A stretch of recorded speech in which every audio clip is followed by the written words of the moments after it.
everybody, and welcome back to Hoffman Reproductions. Thank you again for tuning in with us today. Well, we have another musket all done and set to go here, and that will be the subject of today's video.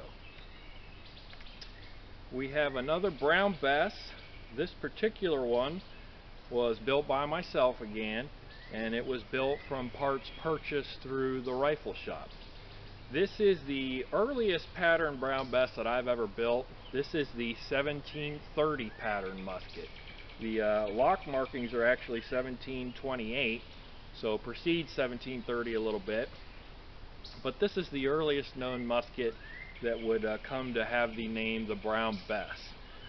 This early pattern has several distinct features that set it aside from other models. First and foremost, it is a big, beefy weapon. This is heavy. This is probably about, they typically range about 10 pounds. This one's probably 10 1/4.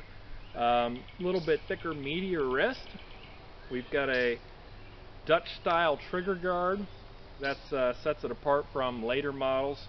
Early banana shaped lock.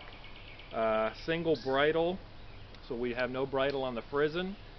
46-inch round 75 caliber barrel, no muzzle cap, walnut stock, and fully round barrel, as I said, with wooden rammer and brass hardware.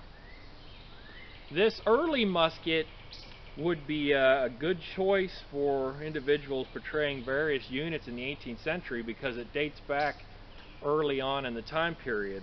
There were probably numerous muskets similar to this pattern, or this specific pattern, excuse me, that would have been used in the Scottish Rebellion Wars in the 1740s. Culloden, there would have been a lot of these muskets there. French and Indian War, although this musket would have been a bit outdated, it would have still been in use by some units, I'm sure.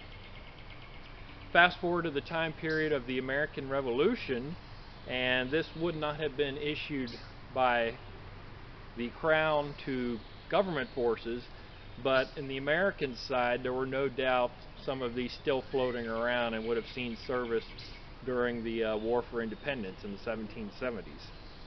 So for today, before we sign off, we're here at the shooting range and we're going to load up and put this musket through its paces and see what we can do at some targets that we have set up out there in the woods. So stay tuned, and we'll make some smoke, fire, and noise next.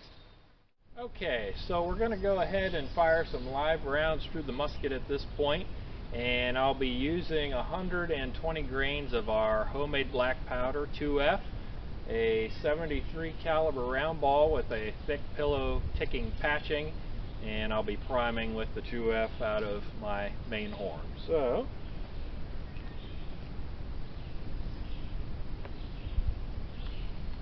pre-measured paper cartridge, 120 grains homemade black powder.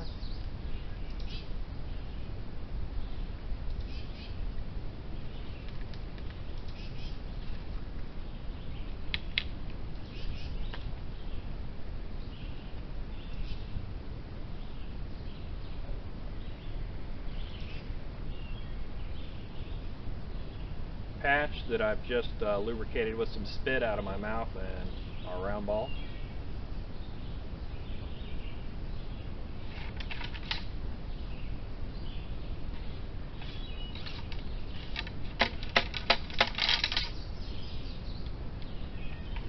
The customer requested that I keep this musket as close as possible to the original, so he did not want a flash hole liner in it.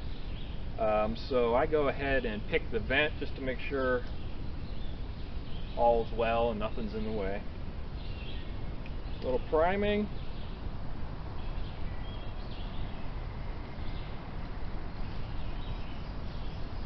And we're set to go. Okay, so let's pretend it is 1775 and I am with the Braddock expedition, gone into western Pennsylvania in the month of July, and we are nearing Fort Duquesne with the intention to drive out the French and Indians. So we're several miles from the fort, out here in the woods. I'm with the advance guard, and we've begun to spot some of the enemy, the French and Indians, out here in the woods. So until the main line comes up, we're going to go ahead and see if we can hold them off, keep them in check until the main line shows up. So, without further ado, let's make some noise.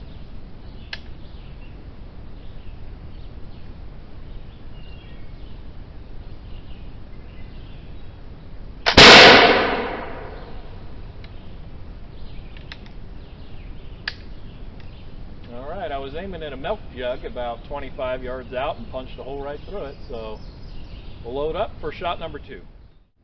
Well, the French and Indians didn't get the message the first time, so I'm going to give them another shot to clear them out and hold them back.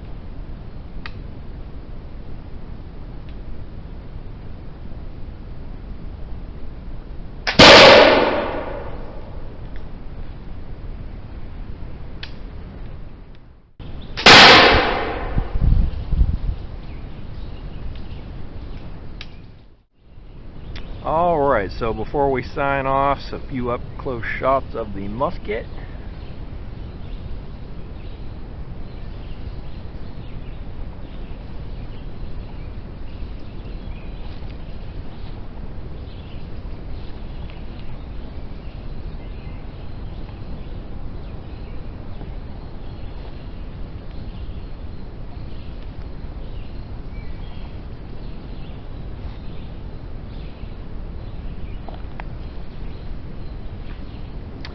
Alright everybody, that's going to do it for today's video. Please be sure to subscribe and like this video.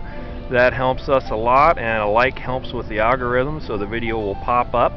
And again, we appreciate everybody tuning in today, and we look forward to doing another one on down the road. Thanks so much, and take care.